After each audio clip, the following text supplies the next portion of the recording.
From Square 2, this is What's Wrong with Revenue. I'm Mike Lieberman, CEO at Square 2, and along with my longtime friend Eric Kalis and co-founder at Square 2 and six-time entrepreneur, Eric and I will answer the questions CEOs have every single day: what's wrong with revenue? You can be part of the live cast show where we'll answer your questions every Wednesday at 4 p.m. Eastern, or catch the show on demand on YouTube and on all your favorite podcast networks. Also, check out all our audio and video content on Square 2 Plus at the square2marketing.com website. Enjoy the show.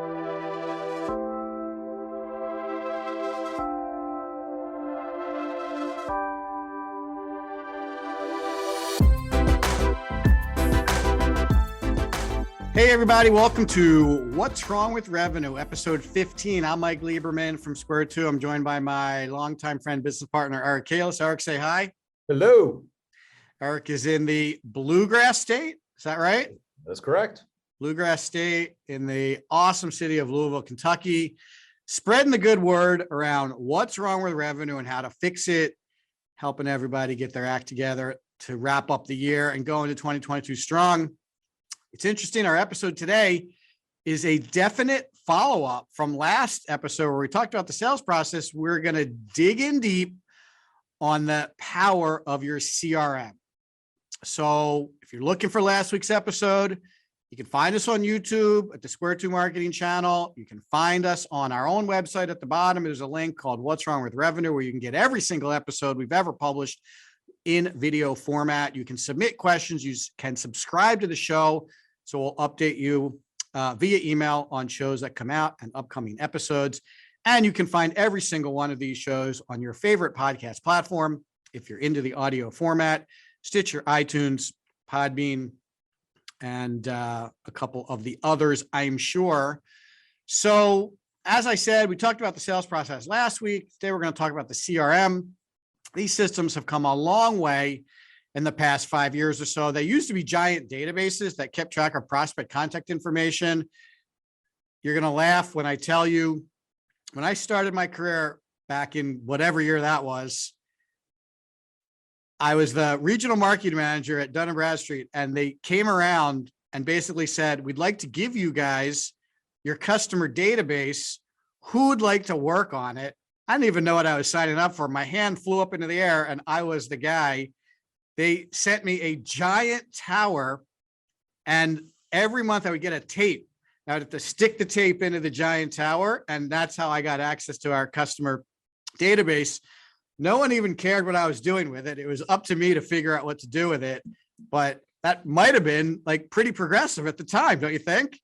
Yeah, absolutely. I mean, the tape part has me a little worried, but Well, it was hundreds of thousands of records. How are they going to get it to me? There was no internet. There was there's no file sharing.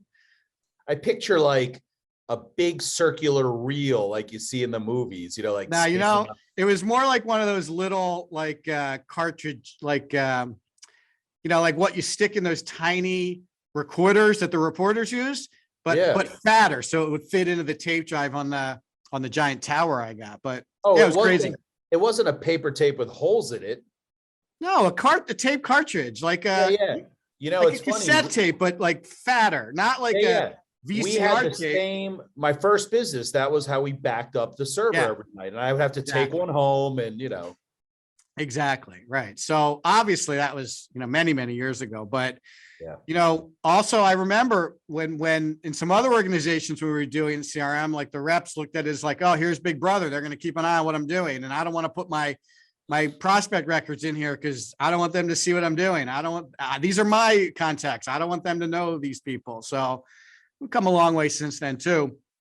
Today, these tools are not nice to have. They're really mandatory. And every sales organization should be looking at ways to automate, prioritize, and systematize the sales effort across the organization. And CRMs are really key to creating that amazing experience. We did talk about that last week when we were talking about the sales process.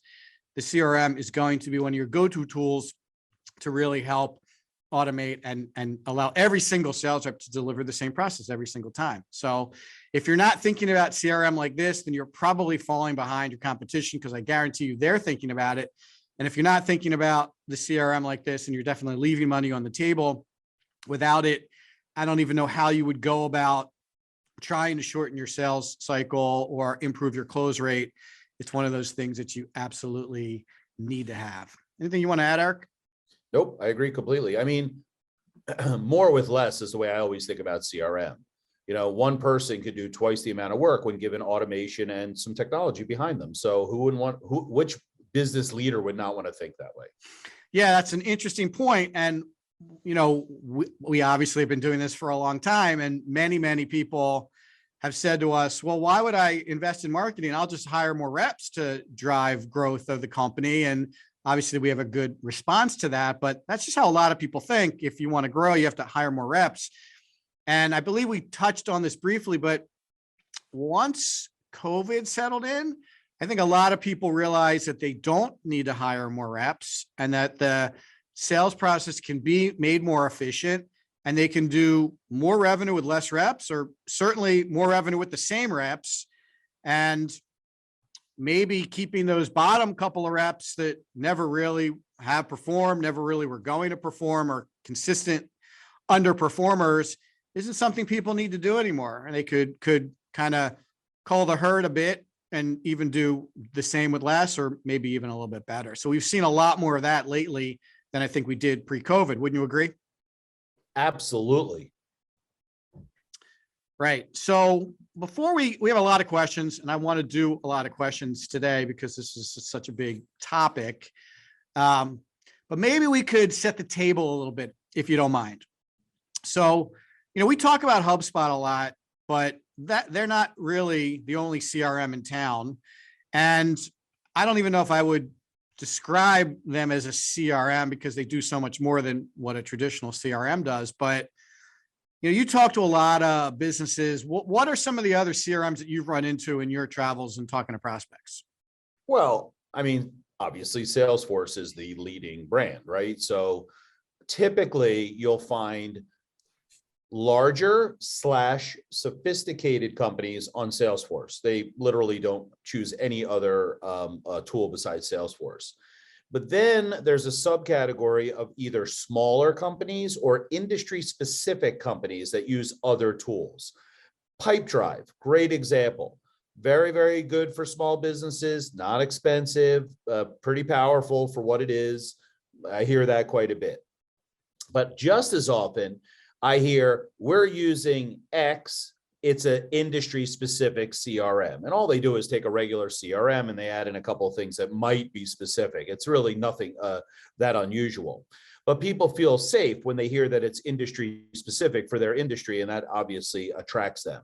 But I would say, for the most part, anybody who's got 5 or more sales people is on Salesforce.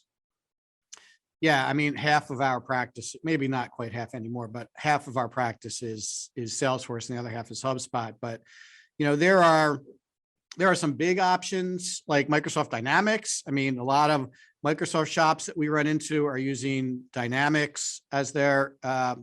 Yeah, I don't really hear that as frequently anymore. Like Dynamics has kind of died off. I hear Act, the original, like remember back in the day. You still hear about that?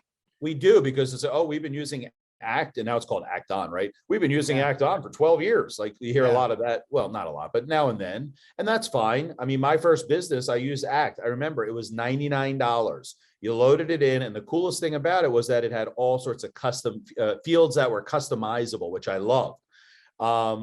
But it was limited, and you couldn't do any kind of sales sequence. You couldn't do any kind of email from it. I mean, it was just very basic database that you had to basically take the information out of and then do what you will with the information in another tool. Yeah.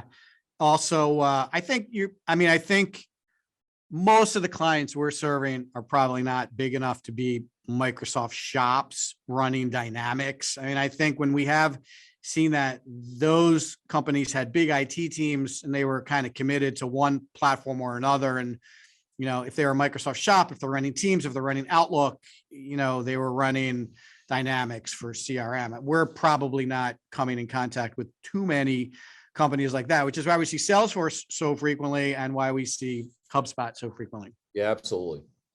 Zoho is probably another smaller small business product that we hear from time to time. Keep, which I believe used to be called Infusionsoft, is a product that a lot of smaller businesses are pretty comfortable with. I believe you might not remember this, Eric, but we were on a product called Membrane for about 10 minutes. Do you remember that?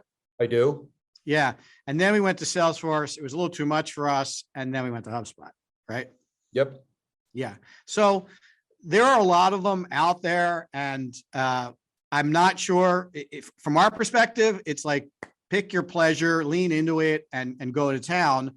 There are some advantages and disadvantages to all of them, like every software product in every category. Well, the Pardot marketing automation platform with Salesforce, now that they're the same company, is relatively popular, but people complain a boatload about Pardot.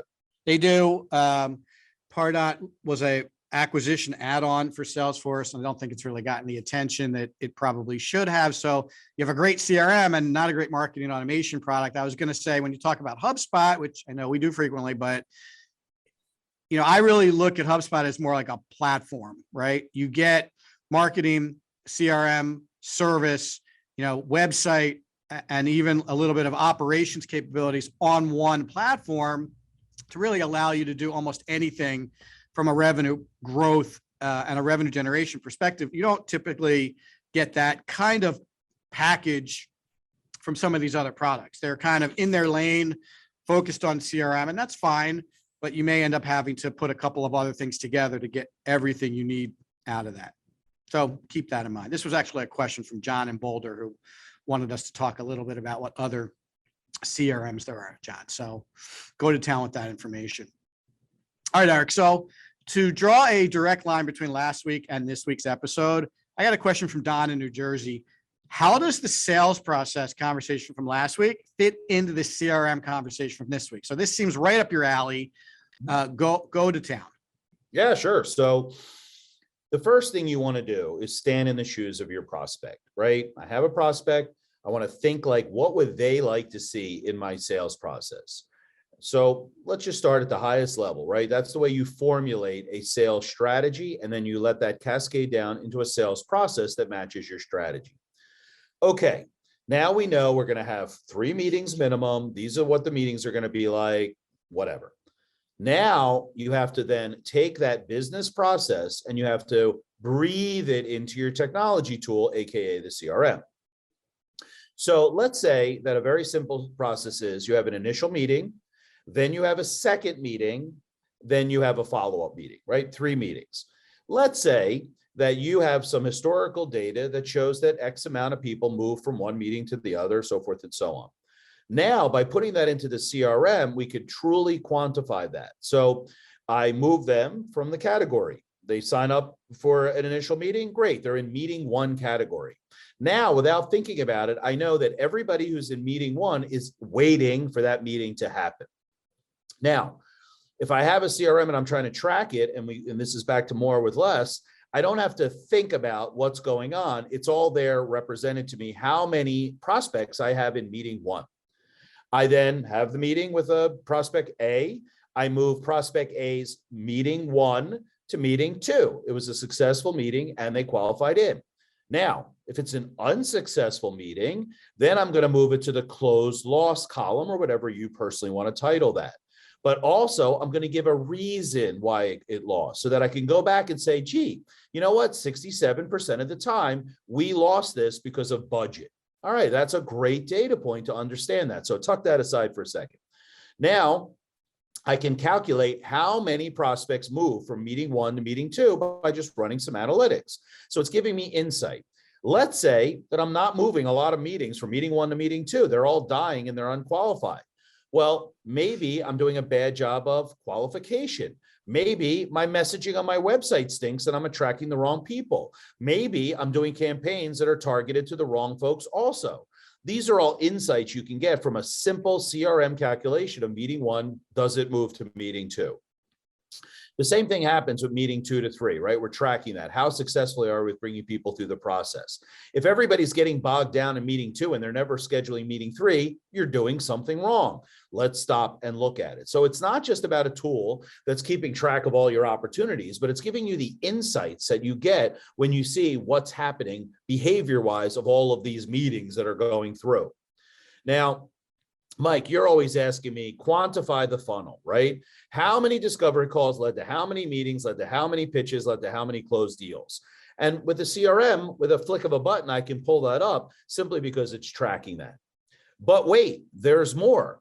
With a good CRM, I could program things to happen when I do things. So let's say that between meeting 2 and meeting 3, I know that people typically ask for references. Okay, let me make a reference reel, a nice video with, let's say, 12 testimonials on it. And let me automatically program my CRM that when I move the card from meeting 2 to meeting 3, it automatically sends a pre-populated email with, great meeting today. By the way, here's a video of some other clients like you that you might enjoy. So now I don't have to create a new email. I don't have to think about what to send me. I've pre-orchestrated how I want the sales process to flow. And now just by making that simple movement from card going to column 2 to column 3, it's automatically triggered this follow-up. By the way, Mike, all those follow-ups can be written in a really remarkable way. They could really drive home the key points as opposed to letting your salespeople do the communication for you, who might not be English majors. They're just salespeople, and they're no fault of that, but let's orchestrate and really choreograph how we want this entire process to work. So that's how your sales process then gets transferred to your CRM and all the benefits that come from a good CRM. That's a great practical explanation. Very clear. And I'm sure Don appreciates that. I'm going to give Don a slightly more strategic look at how the CRM helps the sales process. So luckily, a lot of my experience prior to Square 2 was as a marketing person who was closely aligned with the sales team. So my first job, we talked about with the database, like I was basically the only marketing person sitting in a group of sales reps. So I heard very frequently what the reps were dealing with. And I'm sure what I'm about to say is going to resonate with many of you, especially if you're in the sales field. In a lot of companies, as long as people hit their objectives or come close to their quotas or are somewhat productive, they're kind of left to do what they are doing, which means no one really knows what they're doing, right? If Eric is close to his quota, I don't really care what he's doing, right? He could be playing golf with people and getting them to sign up. He could be paying them to sign up. Like, I don't really know. He's being somewhat productive and successful, and I don't want to rock the boat. So I let him do whatever he's been doing. Well, what about John and Mary and Sue? They're also probably doing something different than Eric is doing. And all these people are basically doing something different. Some of them are more successful than others, but we don't really know what they're doing. I can sit down with Sue and be like, hey, Sue, you're not as good as Eric, but I don't know why, because I don't know what she's doing. And even if she explains it to me, I don't really know exactly what she's doing every single day. I can't go with her on all her calls or listen to all her phone calls or read all her emails. I have other things to do. So the CRM, first of all, I've written this in LinkedIn a couple of times and people tend to like it, so I'll repeat it. And we did talk about this last episode. If you don't have a documented and visual sales process, you don't have a sales process at all. So assuming you have that, you could hand that out to everybody and ask them to follow it, and it's highly unlikely they would. But if you take that process and build it into some kind of technology tool, exactly the way Eric described it, you're more or less training them and forcing them to follow the process. As Eric was saying, move this opportunity from column A to column B, trigger this email that we already wrote for you. When you get to this part of this sales process, send them this piece of content. You've mapped it all out for them. It's right there in front of them. It's like a set of instructions. Everybody should be able to follow that. By doing that, you've normalized the sales process across all your sales reps. Now you can really see who's good at following the process and who's not, because they're all basically doing the same exact thing. Eric might be a great communicator. He might be great on the phone. He might be great on Zoom. Sue, maybe not so much. So even though they're following the same process, Eric is closing it at a much higher rate. Maybe Larry's really bad at qualifying. So he's moving a lot of unqualified prospects into the sales process and wasting a lot of time with unqualified people. Since you know that everyone is doing the same thing, that data pops right to the surface. If you're not doing these kinds of things, if you're not using the CRM in this way, you're never going to know. You're never going to get a handle on what your reps are doing and who's doing what and how they're doing it. So both my high level perspective on how the sales process in the CRM connects and how Eric's describing the day-to-day activities are both important takeaways from this question, Don. It's a great question. It's something that everyone really needs to know, because if you're going to undertake something like this, you're going to have to tackle both the high level and the individual tactical execution, like Eric described also. Anything you want to add, Eric? Nope. Good view.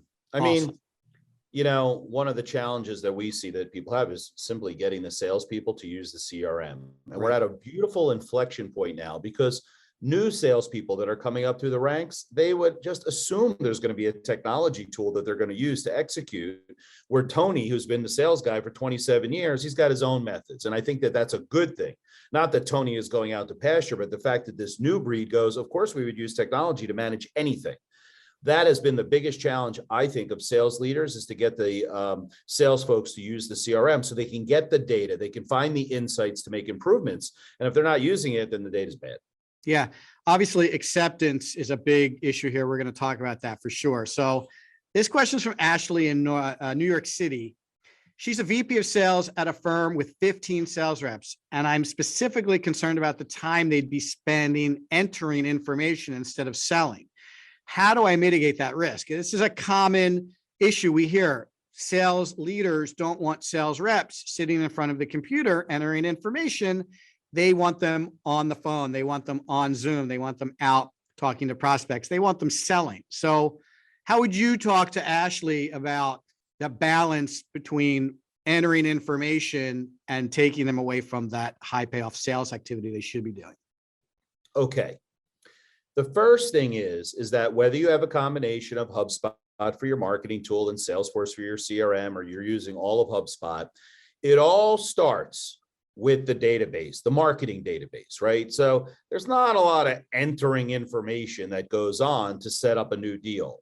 Most of the time, the company is going to be in the database. The prospect's going to be in the database because they interacted with some content, or they had some emails, or they filled out a form or something. So number one, it's pretty easy. I would say when I'm setting up a new deal, 80 to 85% of the time, the information is there. I'm just creating it. It takes literally 4 seconds. Now, sometimes, like let's say, Mike, you have a buddy and you refer them to me to work on them, right? They wouldn't have interacted. We're assuming they would not have interacted with our website, or they're not in our database. So now I simply got to enter in their name, company name, and their email address. Not so hard to do. What I think is the more challenging part of not so much setting up deals, but capturing the activities that are going on with that prospect. Here's the beautiful thing about a CRM. It's all automated. So if I'm tying my HubSpot calendar tool into the CRM, when I send that link for someone to book a time for me, it automatically says, we have a meeting at this time at this date. When I haven't talked to someone for 14 days, the card turns blue, which reminds me to pick up the phone and call them, or drop them an email to follow up. So we're building in a lot of automation that helps that entering it in becomes a thing of the past. Honestly, I love working in the CRM. The only thing I find to be a bit of a challenge is to transcribe my notes from a handwritten notebook that I prefer to use and then type it up.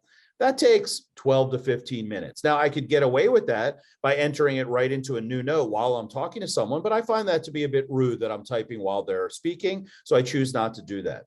Also, I can make all sorts of lines and point, and this goes with that, and exclamation marks and circle stuff by hand.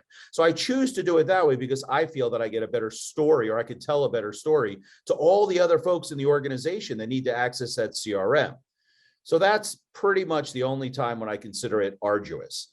However, when I move that card to closed one, all my pain seemed to be forgotten, because all that work I did and typing that I did and entering it and moving the cards around and having are all melted away with the delicious feel of victory. So I think that overall, I would think that that's a old school excuse, too much time entering information in when a lot of stuff is done. Don't even get me started on the fact that HubSpot, if I put a company name in, they'll start to populate it with, here's their LinkedIn account, here's the amount of employees, this is their last reported revenue level. And it really starts to give me in an automated fashion all the details that I would love to see on the record. It's just building it for me in the background. So who was the person that asked this question, Mike? This was Ashley in New York City. Actually, in New York City, that excuse might not hold water, and every day that goes by, it's becoming less and less potent.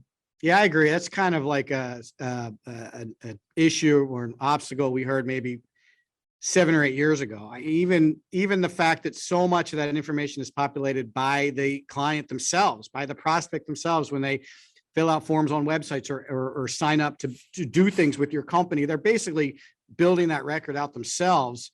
And the chronology of their interactions with the website, with the sales team, with other people, you don't really have to do a lot of data entry anymore. So I could not agree more. I think this is an old school obstacle. Can I give you one other thing to think about, Mike? Of course. If it's really a problem for Ashley in New York City, then she can subscribe to a service like Gong. And what Gong does is basically automatically records every single interaction that a salesperson has with a prospect, and then automatically attaches that recording with the transcript to that deal.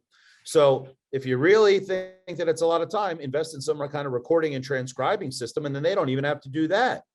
I'll tell you one better. For sales management, using a tool like that is pretty potent, because let's say I say to Gong, highlight anytime a prospect mentions these 20 competitors, or highlight anytime my person asks a key question that we want asked. So now a sales manager can quickly skim through the notes that are in the CRM and be able to help support or train the salesperson on how to get better.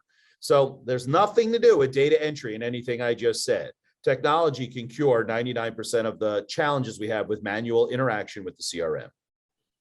Maybe you need the transcription service. My Then you can just talk to the prospect, right? My Philly accent can't be transcribed. It's too aggressive. Oh, we can't tune it to listen to your Philly accent? It's a setting. It Yes. says John is the select box. Yeah. Like Russia, China, Philadelphia, right? Exactly. Like, there you go. No, I right, would do good. that in a second. I actually enjoy writing the story to tell to my colleagues that are joining me in the sales process, or our interactive director, if it's a Rev Ops project. Like, I like trying to really give them the feel so they're as prepared as possible when they meet with the prospect. And you've read my notes. It's not just like a bunch of bullet points. I'm really trying to get down to what's behind what they said. Yeah, your notes are pretty good. Yeah, for sure.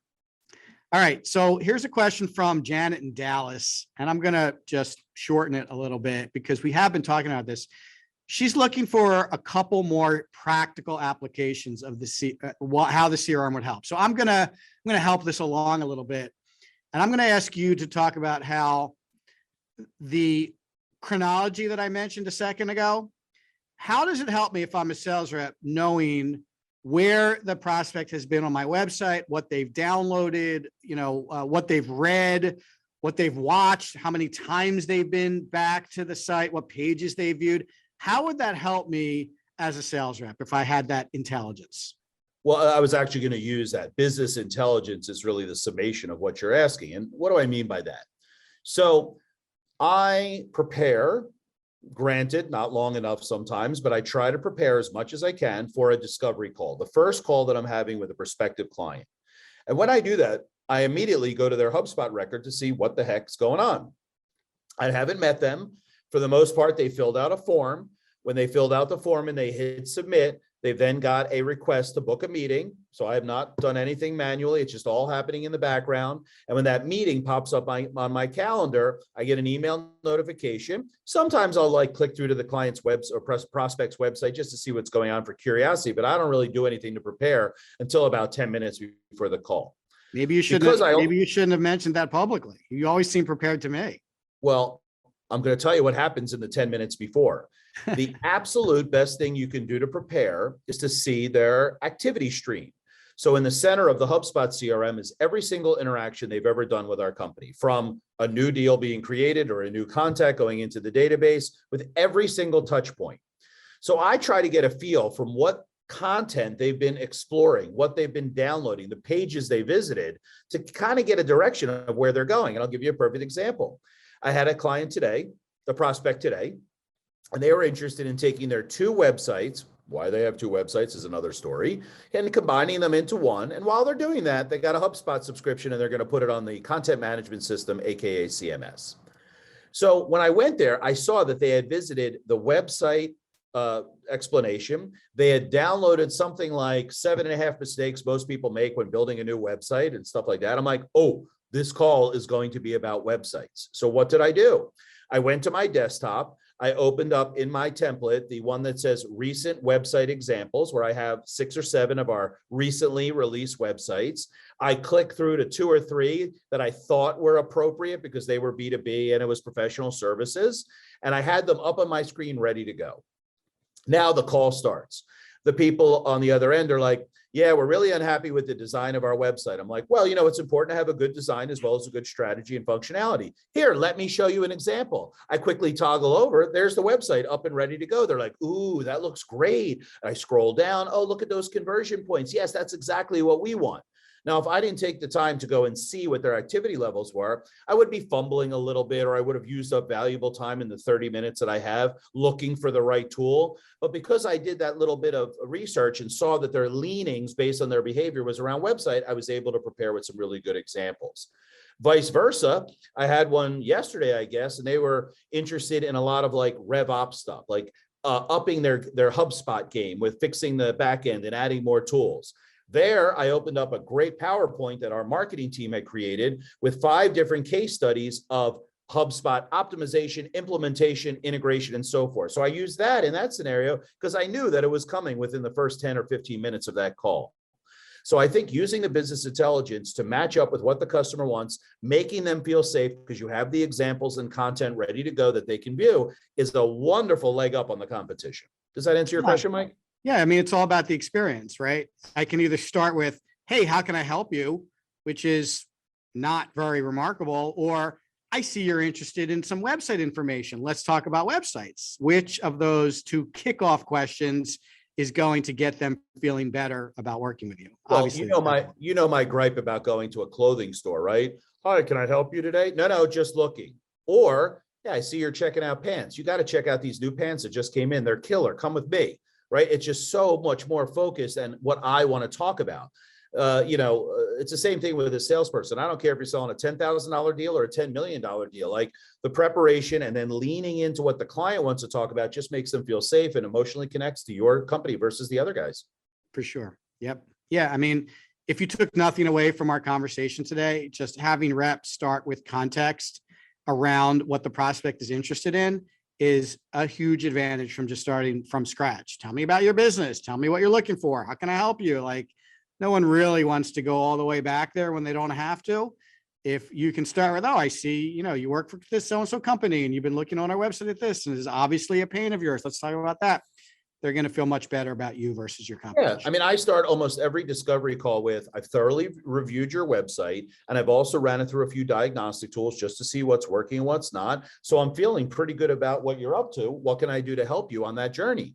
So they're like, oh, look, he prepared, he ran through diagnostic tools. Like, all right, let's go. As opposed to, our business was started in 1982 by my grandfather, John. And that's just a waste. It's not a waste of time. And of course, that's interesting, but it doesn't go to what can I do to help you with this project or engagement?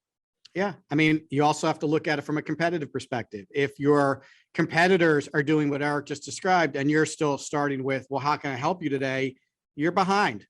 So they have CRMs too. They're buying and upgrading their sales technology to provide the same experience we're talking about. If you're not doing that or don't think it's important, you're mistaken. Mike, can I just touch on 2 very important points that I think the audience would be interested in? One is templates, and the other one is archived material. Both of those are pretty critical, and the CRM makes it so easy to use.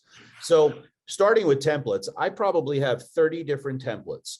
Based upon what happens on each one of the meetings that we scheduled, I have a template to follow up. I gave an example before about that template about the reference reel, right? I know I want to eliminate reference calls or requests for reference calls. So I've already created a template that's well written and that has links to a reference reel. It's really great from a time savings point of view and a giving the client what they want point of view when you have a great inventory of templates to choose from. On the archive material side, I gave some examples there. The PowerPoint deck with the multiple HubSpot case studies, the recent websites. I also have some projects that we've done on our unique accelerator program that I have teed up that I could show them. Oh, look, here's what other companies are doing with us, right? By having that, there's no thought process. There's no starting from scratch each time. So I could have a day where I might have 5 or 6 discovery calls in a day, and I still get to go home at 5 o'clock because the automation that we've created in advance is helping me just follow up and do match up with what the client wants. Now I'll give you one other thing that I do. Sometimes the expectation is it would take us a day or two to get back to someone, whether we're reviewing something or so forth. But maybe I have time right after the meeting to review it, but I want to make sure that it stays in that same rhythm that we've established for the sales process.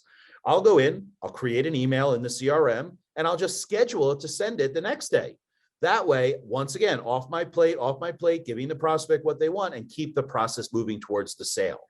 So once again, templates, archive materials, and scheduling of emails enables us to really be able to do a lot more with a large group of prospects without extra salespeople. Awesome. So I think we covered that question pretty thoroughly. Let's switch gears a little bit. This is Marty from Boston. We have a CRM, but I hate it and I want to switch. Can you give us some best practices around moving from one CRM to a new one? Got anything for Marty?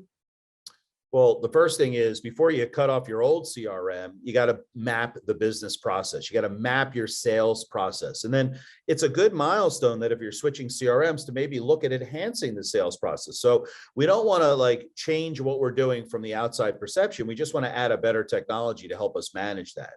Now, a lot of people brush over that. They get a new CRM and they start populating it right away without stepping back and thinking, what would make this more elegant from a prospective client's point of view?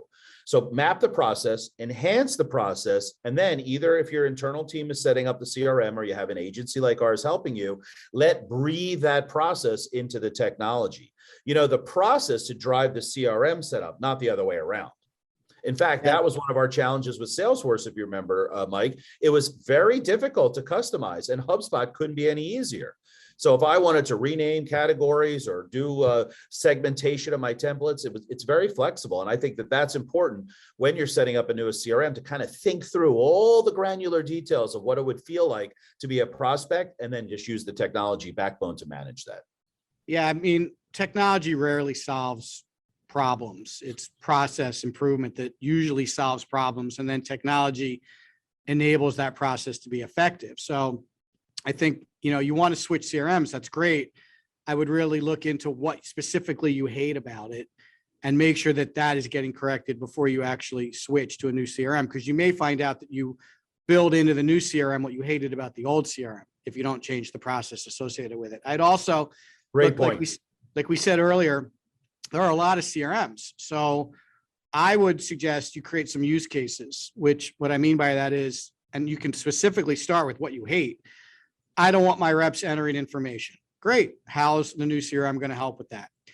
I want the reps to be more efficient. Great. How's the new CRM going to help you with that? That gets to some of Eric's templates. I want the reps to be smarter. Great. How's the new CRM going to help that? Right? Whatever you want them to be doing, however you want it to be better, jot those down and create little use cases. And the other thing I'll tell you is, having gone through this, not at square two, because I mean, as a user, not as a consultant, I might consider getting some other people involved too. So you hate it, but how do other people feel about it? And what do they hate about it? And what do they want to be better? Include them in your process of finding a new one. So there's some buy-in. I think a lot of companies make the mistake of leadership picking the new CRM and then ramming it down everybody's throat. We're going to talk in a minute about how to handle the rollout, but I think the process to move is one that I would manage carefully also. Make it clear what the current CRM is not doing and why it's holding back the company. Make it clear what fixing it would mean to the company, what it would mean to the reps, and when I say to the reps, most salespeople are primarily driven by what's in it for them. How much more money can they make? How easier is it going to be for them to do their jobs? Can they handle more opportunities? Can they handle more leads? Can they close more business? Can they close it faster? Those are the kind of stories the reps are going to want to hear to get behind your desire to want to switch. And then I would also include them in the process. I would show them some of the tools. I'm not saying they need to be on, every rep needs to be on every demo. That would be ridiculous. But I might pick a couple and say like, hey, we're going to look at some tools. I want you guys to look at it too. And I want your feedback. I'm going to use your feedback to make our final selection.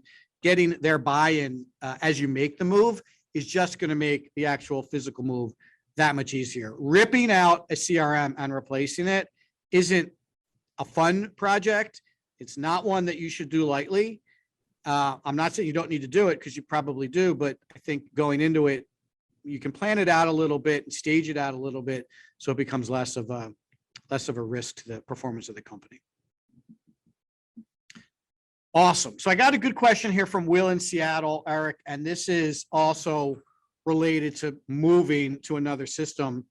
What should I expect in terms of timing to roll out a new CRM system? And are there some best practices you could share? So let's just take it to the next step. Now, Will obviously found his new CRM and he's installing it and he's getting ready to roll it out. What are some best practices we could recommend to him so that he has a successful transition? Well, I usually look at it as a 90-day project, right?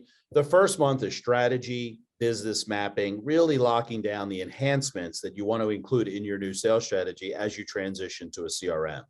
Second month is a lot of implementation, right? Getting it set up, making sure you could transfer all over the information, loading in templates, setting up the columns or the stages of the sales process exactly the way you want it. The third part is usually some kind of pilot team, let's call it a tiger team, where maybe 3 of the salespeople who are really enthusiastic about it, they give it a little beta test. Okay, start using this, still use the old one, but then duplicate what you're doing here. And let's see with actual usage where there might be some problems. And after they stress test it for about 30 days and we do the adjustments, I think you're then ready to roll it out for the entire group sales team. There's also different levels. And what I mean by that is that leadership wants the CRM because they want insight into the metrics. So how are we setting that up? We're determining, are these weekly reports, monthly reports, real time? Are we giving access to the leadership team, or is it just sales leaders that are going to do it and then report up? So there's a lot of things to consider as you go to a new CRM that have to be perfected. But I think about 90 days is a typical time horizon with those 3 segments that I outlined. I think that makes a lot of sense. And we talk about the pilot very frequently with clients. Look, I've been in a lot of sales meetings where someone has stood up and shared some information with the sales team only to get a bunch of groans and some snickering and laughing and, like, hey, you think we're going to do this? Like, they can be a persnickety crew, the sales reps, not to generalize, but we can do it for fun, right? You really don't want that. That's kind of like a fast track to a lot of people dismissing a pretty important initiative. I think the pilot idea is smart because it brings people inside the project who are going to help it be successful. Just consider my other example where you're standing up and telling the sales reps we're switching from one system to another versus a couple of the reps standing up with you and talking about how they've been using the system for a month and it's awesome. And you know what? They hit their target this month and they haven't been so successful in previous months. And they're able to handle more leads and they're able to hand them better. And the feedback they're getting from prospects is a lot more positive than the feedback they were getting prior to that. Those are going to be very powerful testimonials that will, I promise you, will very quickly get the rest of the reps' attention. They might not all sign up, but they're going to start listening to what those other reps are doing. And as those reps continue to hit their quotas and continue to be successful, there's going to be a lot of like, well, what's going on over there? And how come you didn't ask me to be part of that? I want to be part of that too. They're having some success. I want some of what they're having. And pretty quickly, you'll have the entire crew wanting to be part of this new technology. They'll all want to use it because they're all going to see how it's going to make them more successful. Again, it's a what's in it for me kind of crowd. So you just have to think that through. To Eric's 90-day point, I think that's a fairly typical rollout plan. But, Walt from Orlando is asking us in his next question, aren't there a lot of other systems that my CRM needs to connect to? And he's potentially right. You could be looking at marketing, you could be looking at finance, you could be looking at ERP, project management, service. If your CRM is connecting to a lot of other systems, you might need longer to make sure that all that technology is connected properly and that it's been tested. What you don't want to do is rush through the implementation, turn it on, roll it out. Even if you have a pilot, turn it on, roll it out and have it not work right. Because if things aren't working right, if your automation isn't firing, if there are missing emails or data missing or workflows that should be in play that are not, the pilot crew is going to have a bad experience. And then they won't be able to stand up and say, yeah, this is great. Y'all ought to be using it also. So, we do a lot of QA for this kind of work with clients. And I think look, the QA step in general is missed in a lot of projects like this, but make sure there's plenty of time built into your plan to stress test all of the technologies and all of the integration, all of the data, all of the automation, all of the notifications. If someone moves, when Eric moves a record from recommendations to closed won, people get notified. So if those notifications aren't firing, then the people that you need to know are not going to know. So there's something wrong with the system. You need to check that. You need to ask, hey, I just moved this. Did you get a notification? Yep, I did. Great. Did the 6 people who are supposed to get notified also get notified? No, only 5 of them did. Okay, who didn't get it? Okay, let's go back to the system and make sure that other person's email address is in there. It's a detail, and you might think it's a nit, but it's critical to rolling this out across an organization. And the larger you are, the more important it's going to be. If you have 2 or 3 reps, okay, maybe you can get through it. But if you have 15, 20, or 50 reps, you just can't have a fail like that. It's like, going into space. One little thing can go wrong, and that's enough to derail the entire project. It has to execute flawlessly. And if you are not comfortable being able to execute that flawlessly, you need to find some people who can help you. There's plenty of people out there who have done this before, who know how to do all that QA and make sure it's working perfectly. Don't underestimate that piece of it. So Walton, Orlando, yeah, it's not easy. I know we're making it sound easy, but there's a lot of technical work that goes into setting this up properly, and a lot of configuration work that goes into setting these CRM systems up properly. The more complicated your execution, the more complicated that configuration is going to be. So yeah, keep that in mind for sure. One quick comment about the notifications. I mean, they really are important. For example, when one of our prospects reaches a certain point and then that notification goes out that they're almost going to close the deal, that notification to the client services director alerts them to start planning the team that's going to be working on that account. Knowing that it's probably a few days from the close, they have time to think about, how are we going to handle this? How is this going to be onboarded smoothly? So even though that has nothing to do with closing a deal, it's a very, very elegant handoff to the next stage, which is onboarding, which cannot be any less exciting than the sales process, or the people are going to be let down. So another quick example, accounting. When something does close, they know, oh, I have to do invoices now. Something just closed. And that's why you're right. If they're not getting those, Mike, there's like cracks in the system that'll just be very irritating, or even slow down progress being made on different accounts. And I think you're right. You have to take the time. I'm sorry, I was going to say something else. Oh, yeah, I was just going to add, just setting up the CRM, not integrating it. You're right. Integrating it is a whole other story. But I mean, that's part of the setup, right? Even your invoice example, like you could trigger the invoice automatically. I mean, how fantastic would that be? You close a deal, the information flows into finance, the finance system, the invoice is triggered automatically, gets mailed out to the client. Like, woohoo! Like, let's celebrate. You have a touchless system that doesn't require, there's no margin of error there for someone to be out sick, for someone to forget, to be in a meeting, to come back, they're distracted. It all happens, perfectly without any human interaction. That's what we're looking for here. We want everything to be as seamless and automated as possible. I agree. All right. So here's a question from Wyatt in Austin. We have a CRM. It does some, but not everything you're talking about. But ripping it out and replacing it with something else seems like a distraction. Can you talk about that and how we might get past that perception? So I guess he really wants to kind of like sell up in the organization about why this is important and why the rip out and replace pain is something they got to get through. You have any suggestions for Wyatt? You start. Let me riff after that. All right. So yes, rip out and replace is going to be painful. Is it a distraction? It might be, but I think you can mitigate the distraction. Eric mentioned it briefly in passing earlier.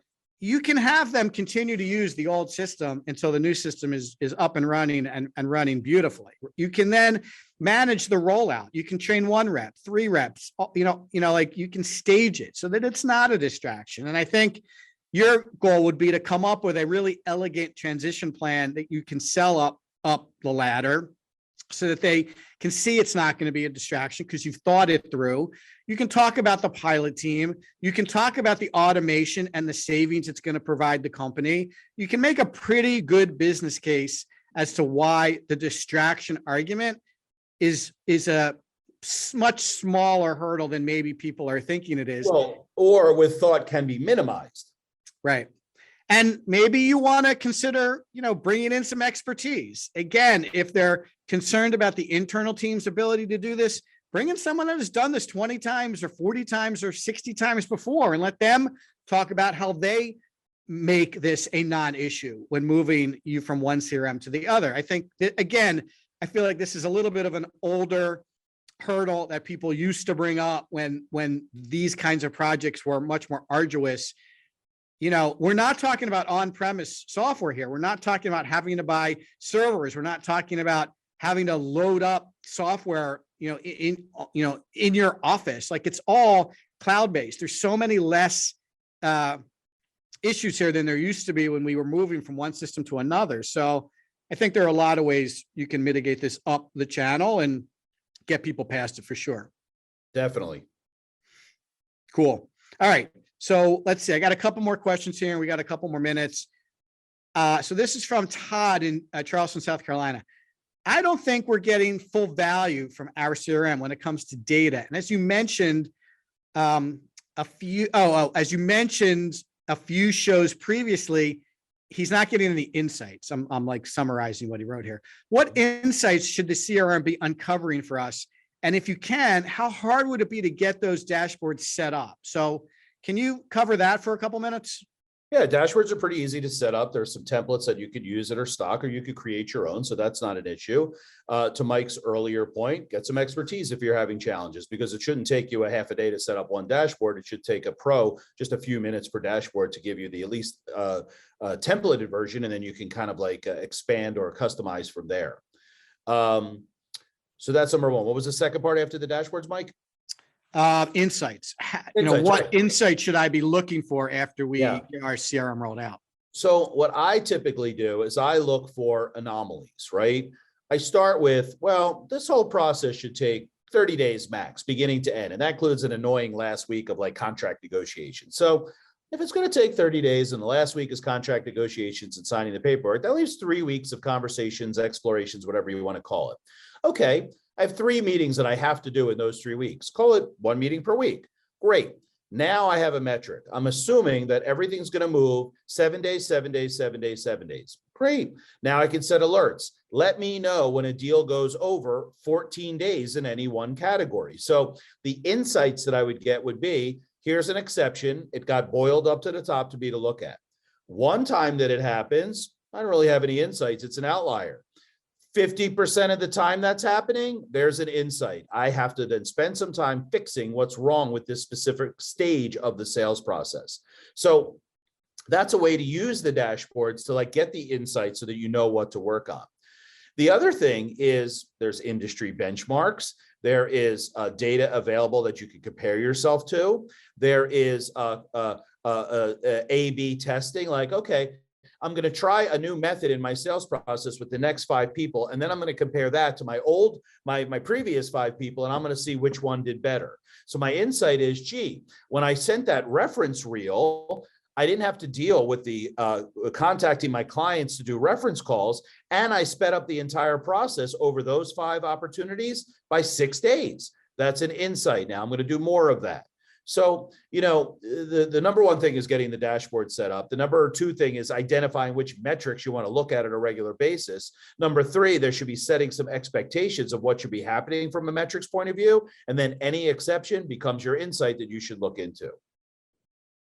Yeah, that's really good advice. I'll add to that by saying, Eric's right. Almost all these systems come with a pretty hefty set of standard dashboards. So while you can customize almost anything into a dashboard, I would definitely sit with the standard dashboards for a couple of months and really get comfortable with those before you even start worrying about any kind of additional custom dashboards, right?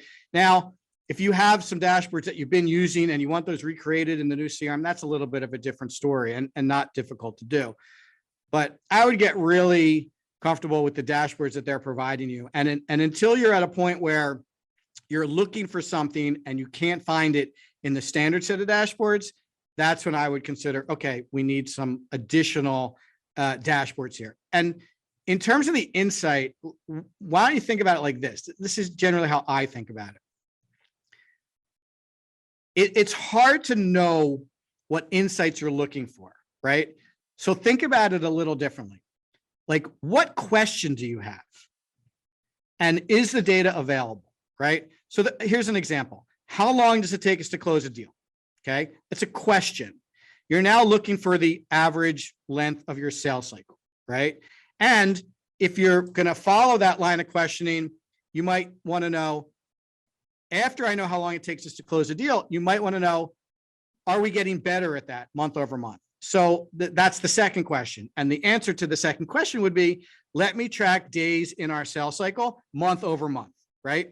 So you had two questions and you're now presented with data that answers those two questions, right? That's how I typically think about what insights am I looking for and how do I find them, right? At Square 2, we're specifically trying to look for how many discovery calls do we have every single month? That was my question. How many discovery calls do we have every single month? Lately, or not lately, previously, I was asking Eric how many, and he would go to his calendar and count them up. Now, because that was my question, I had someone at Square 2 build me a dashboard that is going to show me how many discovery calls we have every single month and an ability to compare that month over month. So again, are we getting better at generating discovery calls month over month? So those are questions that I had, and those questions led to uncovering those insights through some custom dashboarding to answer those questions, because that discovery call question is not part of the standard package because there's some dates related to as deals move through our pipeline. There's just not standard reporting in the tools that we use. So we needed some extra expertise to build those. But I had a specific question. Someone answered that question for me with a dashboard. Now I'm going to have other questions. When you get one question answered, other questions pop up that you also have. So if you want to think about it like that, that's probably a good way to approach this insight challenge is, what do you want to know and where do you find it? You might find it in the standard dashboard, which is great. You might find that you need something custom built for you because your question is a little more complex than maybe what most people ask out of the gate. All good? Well spoken. Awesome. So we're almost at the top of the hour. Let's wrap up a little bit. Really good session. We spent the last 2 weeks really going deep on sales process and the technology to drive sales process. I'm going to tell you, and I wrote this in a blog I wrote for Square 2 today, if revenue isn't performing, folks, this is where you really need to spend your time. It might not be about leads. It might not be about your website. It might not be about whether you're on the first page of Google. It might really be about what your salespeople are doing with the leads you already have. So I'm going to encourage you to think really introspectively on your sales process over the next couple of weeks. And perhaps that's, honestly, Ark, it's not a place we get asked to help out very frequently. And it's probably a place we should be getting asked to help out much more frequently. Well, to that point, nobody wants to rock the boat with sales. They're more than willing to blow up marketing, but sales, Right. oh, don't mess with those guys. They make it rain. Right. It's true. I also just want to reiterate, because we talked about it last episode, close rate is such a key metric you should be looking at. If you have a 10% close rate, don't generate more leads. Close more of the opportunities you have. Take that profit and then invest it in the top of the funnel, because so many people, hey, what's your close rate? I don't know. All right, let's track it. What's your close rate? 10%. A good B2B close rate is 33 to 50% if you're doing your job correctly. That is the lowest hanging fruit that you could possibly imagine in what's wrong with revenue. Great point and a great way to end. So next week, we're going to shift gears a little bit. We're going to talk about video because it's such a hot media. No, people are not using video enough, and not only for marketing, but for sales and for customer service execution. So we're going to really lean in and talk about video. I don't know if you know this or not, but like 70% of the world identifies themselves as visual learners. That means they want to watch, they don't want to read. Yet what are we doing? We continue to create websites that they have to read, content that they have to read, emails that they have to read. People don't want to read. YouTube is the second largest search engine behind what? Google. That's because people want to watch. So we're going to talk all about that next week. Also, next week is going to be our last episode before the end of the year. Eric and I are going to take a break over between Christmas and New Year's. Even Eric and I need a break. So we're going to take a week off. The show's going to have a hiatus. I wanted to say that for a long time. We'll be back after the new year with some really great shows for 2022. Thanks everybody for joining. Again, check out the show on YouTube. Check out the show on all the podcast platforms. Check out the show on our website. At the bottom, there's a link, What's Wrong with Revenue, where you can get all the shows and you can sign up there. If you don't want to do the hunting around for the shows, we'll email you the shows after we record them. You'll get them right in your inbox. All you have to do is subscribe. Thanks everybody for joining. Eric, thanks a lot. Have a safe trip home. And we'll talk to you guys all soon. I hope 2022 is your best year ever. Happy New Year. Thanks a lot.